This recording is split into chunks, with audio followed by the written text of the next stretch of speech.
یا پل دو پل کو دیکھیں یا کسب ہے یا دھندلے راستے ہیں، تو ان سب میں ہمیں وہ نظر آتا ہے کہ وہ سوسائٹی میں کتنی زیادہ بہتری کی خواہاں تھی. اور اب میں ان کی فلم کی بات کروں گی جو انہوں نے بالی ووڈ اور ہالی ووڈ کو دی. تو جیسے مجھ سے پہلے انہوں نے فرمایا کہ 1987 میں جب ڈرامہ دھوپ کنارے انٹروڈیوس ہوا، جب وہ عوام کے سامنے آیا تو اسے اتنی زیادہ پذیرائی ملی، اور اسی پذیرائی سے متاثر ہو کر انڈیا میں بھی اس کی اتنی زیادہ شہرت ہوئی. اور وہاں پہ بھی ایک کملاش پانڈے جو رائٹر تھے، انہوں نے کچھ تو لوگ کہیں گے کے نام سے اپنا ایک ڈرامہ پروڈیوس کیا، لیکن یہ ان کی بڑائی ہے کہ وہ اس کا ہمیشہ حسینہ معین کو کریڈٹ دیتے تھے. اور بالی ووڈ میں اس کے علاوہ ایک اور فلم راج کپور کی جو کہ ہنا کے نام سے بنائی گئی، وہ فلم کے ڈائیلاگ انہوں نے درخواست کر کے حسینہ معین صاحبہ سے لکھوائے، کیونکہ وہ راج کپور کی ایک ڈریم مووی تھی، ایسی ان کی فلم تھی جو وہ یادگار بنانا چاہ رہے تھے. لیکن یہ بدقسمتی یہ حالات کی کہ ان کا انتقال ہو گیا، اور اسی زمانے میں اس فلم کو پھر ان کے بیٹے رندھیر کپور نے ڈائریکٹ کیا. وہ فلم تو بہت زیادہ کامیاب رہی، لیکن ایک تھوڑا سا ڈرا بیک اس وقت یہ آیا کہ اس وقت بابری مسجد کا سانحہ ہو گیا. تو حسینہ صاحبہ نے واقعی درخواست کی کہ میرا نام کسی طور پہ اس فلم میں نہ شامل کیا جائے، نہ دکھایا جائے، نہ کسی کو بتایا جائے. وہ ان کی وطن سے محبت کا ایک انمول ثبوت تھا. اور اس فلم میں بھی پہلے شہناز شیخ کو زیبا بختیار کی جگہ لیا گیا تھا، لیکن شہناز شیخ کے انکار کے بعد اس فلم میں رشی کپور اور زیبا بختیار نے بہت عمدہ اداکاری کی. اس کے علاوہ یہ تو بالی ووڈ کی فلمیں تھیں. اگر ہم پاکستانی فلموں کا بھی تھوڑا سا ایک جائزہ لیں تو 1978 میں انہوں نے ایک فلم بنائی تھی یہاں سے وہاں تک، جس کے ہیرو وحید مراد تھے، اور یہ فلم سید کمال صاحب نے ڈائریکٹ کی تھی. اور ان کی دوسری فلم پاکستان کے لیے تھی نزدیکیاں. انہوں نے اس کے ڈائیلاگ لکھے تھے، اور اس فلم کے ڈائریکٹر عثمان پیرزادہ تھے، اور اس فلم کے اداکار میں بھی عثمان پیرزادہ اور ان کی وائف شامل تھیں، اور اس فلم کو نیشنل ایوارڈ بھی ملا تھا. یہ 1986 کی بات ہے. لیکن ان کی ایک اور فلم بھی تھی جو بالکل آخر میں ریلیز ہوئی. اس فلم کا نام تھا کہیں پیار نہ ہو جائے، اور اس کے ڈائریکٹر جاوید شیخ صاحب تھے. اور حسینہ معین سے متاثر ہو کر ثانیہ سعید نے بھی اپنی کچھ ڈاکومنٹریز شروع کی تھیں، جس میں ایک چپ دریا کے نام سے ایک ٹیلی فلم شامل تھی جو کہ کراچی کے حالات پر بنائی گئی تھی. اور ثانیہ سعید نے ایک اور کوشش کی تھی حسینہ معین کی معاونت میں. ان کا ایک ٹیلی فلم تھی شاید کہ باہر آ جائے، اور شاید کہ باہر آئے، اور یہ خواتین کے حقوق کے موضوع پر بنائی گئی تھی. تو بس میں آج اتنا ہی کہنا چاہوں گی. بہت بہت شکریہ، بہت بہت شکریہ بہن طلعت بہن. اب میں نیلوفر عباسی آپ کی اجازت سے ریحان بھائی سے ملتمس ہوں ان کے خیالات کے لیے. جی ضرور. السلام علیکم. آج حسینہ معین صاحبہ پہ بات کرنی ہے جن کا پچھلے دنوں انتقال ہوا ہے. میں نے کچھ باتیں یاد کی تھیں، لیکن طلعت خان نے میری ساس کی تصویر کل ڈال دی اس میں اردو گھر میں، جو صبح میں نے دیکھی تو میں بھول گیا جو کچھ بولنا ہے. تو اینی ہاؤ، حسینہ معین جو ہے ان کی فلموں پہ بات ہو گئی، ڈراموں پہ، یہ سب آپ کو مل جائے گا گوگل کرنے، وکیپیڈیا پہ. میں تھوڑا سا مختلف بولنا چاہوں گا. ان کا تعلق یو پی سے تھا، اور پاکستان بننے کے بعد یہ پھر پنڈی لاہور ہوتے ہوئے کراچی آ گئی تھی. حسینہ معین جو ہیں ان سے کوئی سرسری ملاقات ہے کوئی ایسی نہیں ہے، لیکن کیونکہ کچھ کامن لوگ ہیں، نیلو باجی جیسے ان سے بہت سے لوگ جن سے ان کے بارے میں کافی معلومات ہوتی رہی ہے. حسینہ معین ایک بہت اچھی پڑھی لکھی فیملی سے ان کا تعلق تھا، اور مجھے جو لگتا ہے کہ حسینہ معین اور بجیا کو اگر میں اپنے دماغ میں لاتا ہوں تو ان کی جو زندگی ہے وہ کافی ایک دوسرے سے ملتی جلتی لگتی ہے. اور مجھے ان دونوں میں ایک اینگری وومن چھپی ہوئی دکھتی ہے، لیکن جن کی جو سوچ ہے پازیٹیو ہے. اگر آپ بجیا کے بھی ڈرامے دیکھیں اور حسینہ معین کے بھی، تو ان ڈراموں میں آپ کو یوزلی کوئی ولن یا کوئی اس طرح کی ویمپ جو عورتیں وہ نہیں ملیں گی. ہلکا پھلکا ڈرامہ ہوگا جس میں کچھ مزاحیہ کردار ہوں گے جو ان لوگوں نے جو ایک کہیں نہ کہیں سے حقیقی زندگی سے لے کے تخلیق کی ہوتے ہیں. حسینہ معین نے شادی نہیں کی, غیر شادی شدہ نہیں. بجیا کی بھی شادی تھوڑے عرصے بعد تھوڑے سے بھی نہیں چلی, پھر وہ بھی ساری زندگی اکیلی رہیں. تو عمر کا فرق تھا, میں خیال میں 10-12 سال کا دونوں کا فرق ہوگا. اور لیکن یہ کہ دونوں جو ہے کافی ان دونوں کی جو مماثلت ہے, اور جیسے بجیا کی والدہ جو تھی پھانسی, جس طرح کی یہ تھی خاتون, اور جو کیریکٹر تھا ان عورتوں کا, وہ عورتیں پڑھی لکھی زیادہ نہیں تھیں لیکن ان کی جو فیملی تھی یا ان کے جو گھر کی ویلیوز تھیں. جیسے مجھے یاد ہے, میں نے سنا تھا کہ جب یہ موو ہوئی ہیں حسینہ معین, تو ان کے والد کو جو گھر دیا گیا, وہ گھر پورا جو ہجرت کر کے لوگ گئے تھے, تو وہ گھر پورا ڈیکوریٹ ہوا ہوا, پورا فرنیچر پورا تھا. تو انہوں نے لینے سے انکار کر دیا تھا کہ میں کسی ایسے گھر میں نہیں رہوں گا جو کسی نے مجبوراً چھوڑا. تو اس کیریکٹر کی ان خواتین میں ان لوگوں پلی بڑی تھی. تو اسی لیے وہ ایک ان کا ایک کیریکٹر تھا. ڈراموں میں تہذیب ہوتی تھی, اخلاق ہوتا تھا, اور ان میں جتنی بھی اچھی ویلیوز ہوتی تھی وہ ہوتا تھا. وہ کہ اس زمانے میں وسائل کم ہوتے تھے, سادگی تھی, لیکن ڈرامے انہوں نے ایسے بنائے کہ جو آج تک سب کو یاد. ان کا پہلا ڈرامہ جو تھا وہ مجھے نیلو باجی میں نیا پتہ نہیں کیا نام تھا, لیکن مجھے جو دماغ میں تھا وہ یہی تھا جو نیلو باجی کے ساتھ تھا, ہیپی عید مبارک کوئی ڈرامہ تھا. اچھا, ان کا اور نیلو باجی کا بھی بہت ساتھ رہا. جہاں تک مجھے علم ہے وہ بھی government college of women Karachi کے پڑھی ہوئی ہیں. نیلو باجی بھی, نیلو باجی ان سے بہت جونیئر تھی, وہ بھی اسی کالج کی پڑھی ہوئی ہیں. پھر پہلا ڈرامہ آیا اس میں, اچھا پہلا ڈرامہ جب آیا تو اس میں اپنا نیلو باجی نے ہیپی عید مبارک جو بھی تھا اس میں کام کیا. پہلی سیریز جو اصل میں عظیم بیگ چغتائی کے ناول سے ماخوذ تھی, وہ ان کو دی گئی تھی کہ اس پہ ڈرامہ بنایا جائے, اور اس پہ انہوں نے شہزوری بنایا, جو پہلا میرے خیال میں کم سیریز کا چھوٹا سا ڈرامہ تھا. اور اس میں بھی نیلو باجی تھیں, اور اس میں جو ڈائلاگ جو بہت مشہور ہوا تھا, میں بہت بری آدمی ہوں, تو وہ ڈرامہ جو تھا آج تک لوگوں کو یاد ہے, اور ابھی بھی یوٹیوب پہ لوگ دیکھ کے کچھ نہ کچھ کمنٹس کرتے رہتے. اس کے بعد باقاعدہ جو انہوں نے ڈرامہ لکھا تھا وہ کرن کہانی تھا پہلا ڈرامہ. کہ اس زمانے میں ڈرامے جو آتے تھے, کیونکہ فوراً اس کی ریکارڈنگ ہو پہ ایئر جاتا تھا, تو اس میں یہ ہوتا تھا کہ وہ کوشش یہ کرتے تھے ناول سے ڈرامے لیے جائے. لیکن کرن کہانی ان کا جو ڈرامہ تھا وہ پہلا ڈرامہ تھا جو باقاعدہ انہوں نے لکھا. اس کے بعد انہوں نے ڈراموں کی ایک لائن لگا دی.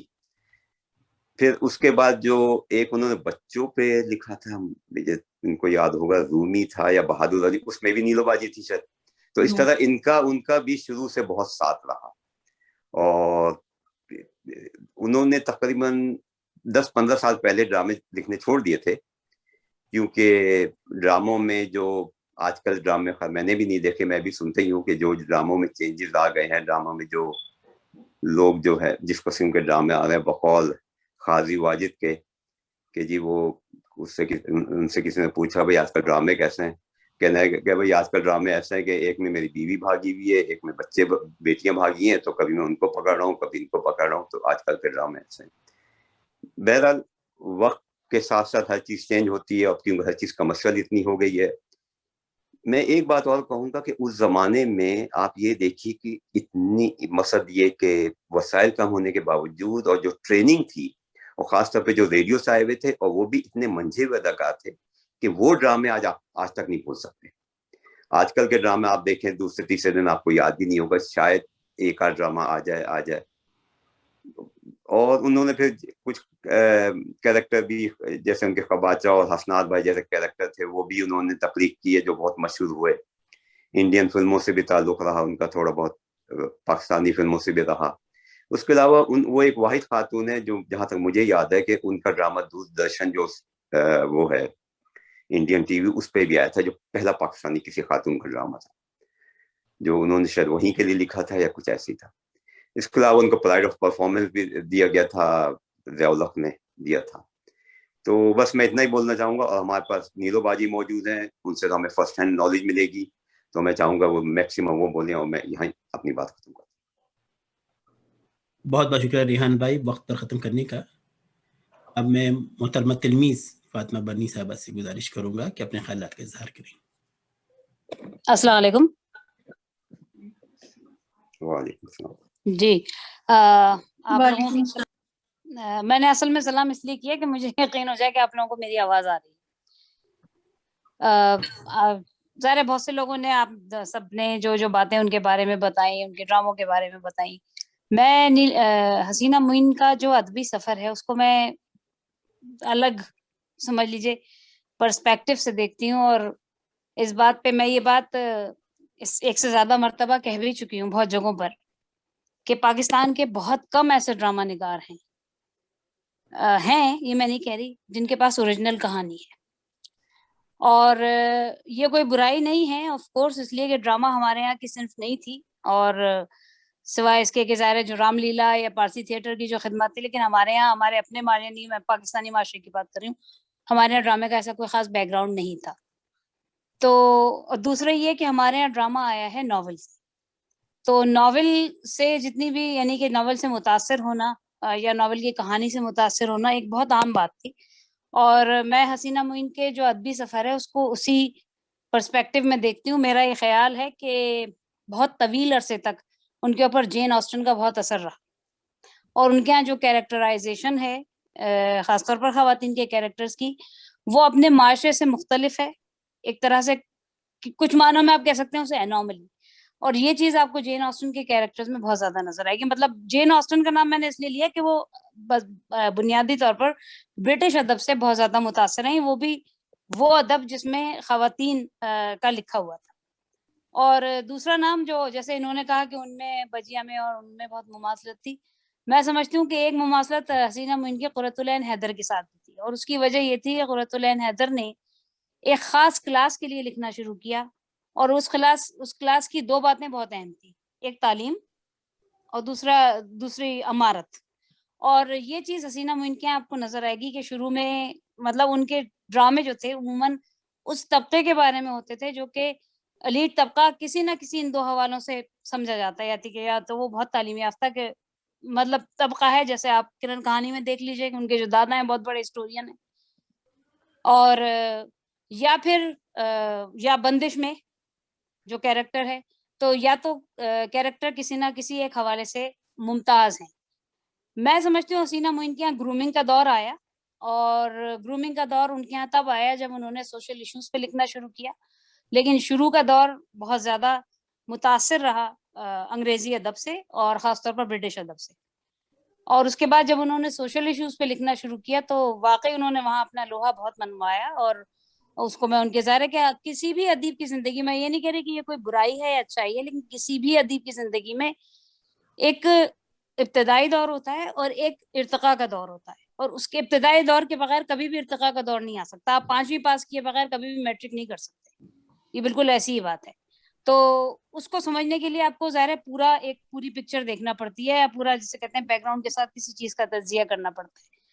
تو یہ چیز ان کے یہاں آئی جب انہوں نے سوشل ایشوز پہ لکھنا شروع کیا. اب جیسے آپ نے دھوپ کنارے کا ذکر کیا, میں کچھ یہ بھی بتا دوں کہ ان کا چربا کتنی جگہ پر ہوا ہے. جیسے آپ نے بتایا کہ ہندوستان میں ایک فلم سیریز بنی, لیکن دھوپ کنارے جو ڈرامہ تھا, میں یہ نہیں کہوں گی کہ پورا کا پورا, لیکن اس کا کچھ حصہ یعنی اس کا بنیادی خیال کہہ لیجیے ایک طرح سے, یعنی عمر کا فرق لڑکی اور لڑکے کی یا ہیرو ہیروئن کی, اس خیال کو اڈاپٹ کیا یش چوپڑا نے, اور اس پہ ایک فلم بنائی انہوں نے لمحے, جو کہ بہت کامیاب ہوئی. ظاہر ہے کہ ان کے پاس کمرشل ذرائع بہت تھے, اور فلم میں جو کمرشل مسالہ پڑتا ہے وہ سب ان کو میسر تھا, تو اس لحاظ سے وہ فلم بہت ان کی کامیاب رہی.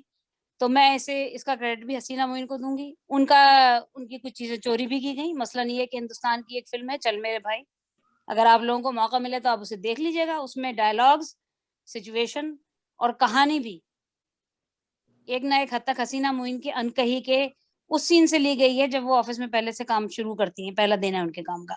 تو وہ سب اگر آپ میں سے کوئی دے, اور سب سے زیادہ افسوس کی بات ہے کہ انہوں نے اس کا کریڈٹ بھی انہیں نہیں دیا. اچھا, پھر حسینہ معین نے کچھ تراجم بھی کیے اور بہت اچھے کیے. مثلا ان کے یہاں جو اڈیپٹیشن ہے, اسے پرچھائیاں کا ذکر کیا تھا کسی نے, بہت مشہور ناول ہے ہنری جیمز کا